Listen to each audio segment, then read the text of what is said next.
So you're taste testing some different beer, huh? Yeah, I need to go to the store and get some different beers.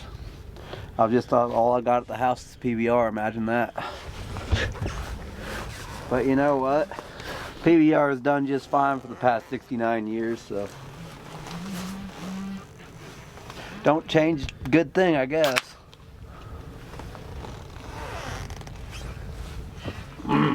Nature's nectar.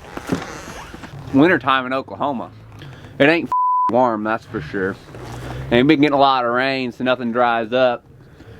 Shawnee's a little bit rained out today, so man, Greg was like, Game Moto, they called up, they said, hey, we got a new track that this guy just built, had Dream Tracks come out and do it up. This place is badass. Pretty stoked. I'm actually glad that we kind of got rained out today, because this place looks sweet. You know why Oklahoma's so windy? Because Texas sucks and Kansas blows.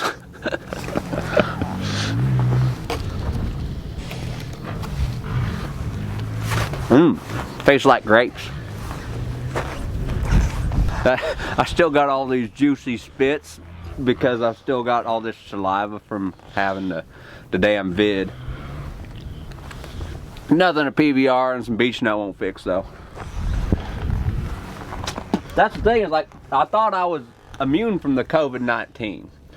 You know, I've been doing plenty of work, making sure I kept my my immune system up by making sure I eat ass 6 or 9 days a week. Drink plenty of PBR, you know, there's a lot of alcohol. As we've heard before, alcohol kills the virus. And you know, been throwing a couple beach nuts in a day, but still got it. COVID-19 is dangerous, it'll get you no matter what. If it can get Uncle Ron, it can get you too. You know, it's tough, man. Learning a track that's longer than like 30 seconds long, you gotta remember shit. Especially ones that got big jumps, you don't know how fast hit stuff. You know, your uncle's memory isn't as good as it used to be, so. Shit, I used to be able to dial a track in 6 or 9 minutes. Now it takes me 69 minutes.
beech nut in.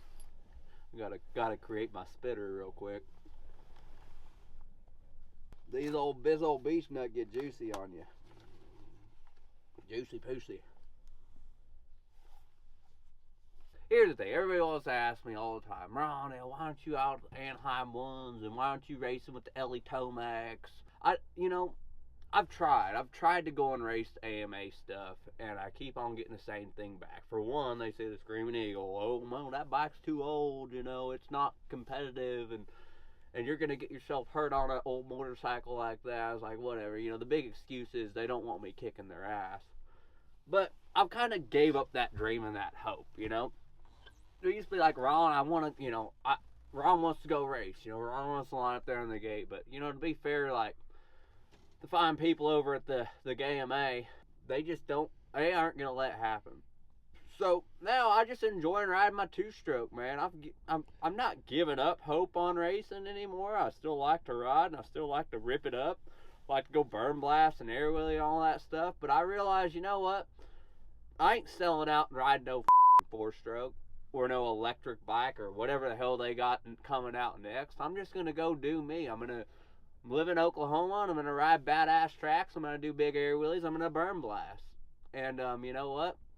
If the AMA one day wants to let me do that in the closed course of their competition at Supercross, then great. If not, hey, man, I'm happy as a clam. I got my PBR and my beech nut, and I'm doing just fine. But it doesn't mean I'm not a huge fan of the sport either. Oh man, well, you talk so much shit on the Ken Rosens or the Ellie Tomacs and all those people, and you know what? I might talk shit on them, but I respect everything they do, man. I respect them out there riding Supercross, and I'm a big fan. So yeah, tonight, man, I'm excited to watch some Supercross. Who you got for the win? Ooh, I'm liking Eli Tomac on that blue bike. Yeah, that the Yamaha just is. I don't know if he's going to be much better on it. He switched it off the Kawasaki. I just don't see there being too much of a difference between, what's the difference between shit and shit. It'd be different if he just signed on with Screaming Eagle. I'd be like, guy's going to win by 69 seconds. There ain't no doubt about it. He's going to lap the whole field. But, I just don't see much of a big difference there. I think Eli Tomac, he's going to be just as good as he was. I don't think there's going to be any change. And hey, this video is going to come out a couple days after the race, so I could be wrong. I could be sticking my foot in my mouth right now. But you know what? Who you just can't not bet on is Justin Barcia the first round. I mean, if I'm a Vegas and I'm a betting man and I'm going to Vegas, I'm putting my money on Justin Barcia because the guy's won it 3 years in a row. He always seems to start off hot.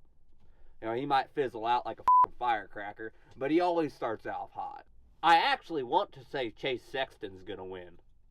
Like, that's who, in my heart, that's who I believe. He's riding red, getting head, just freaking ripping it up out there. I've been watching, he's jumping like 6 or 9 jumps in a rhythm section. I've been watching the Instagrams. I don't know, it's going to be a fun night of racing.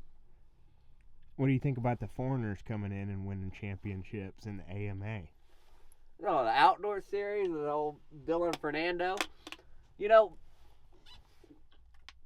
for him, right? He rode good last year. There ain't no doubt about it, outdoor season. But, I don't know, Supercross is just a different ball game, man. I feel like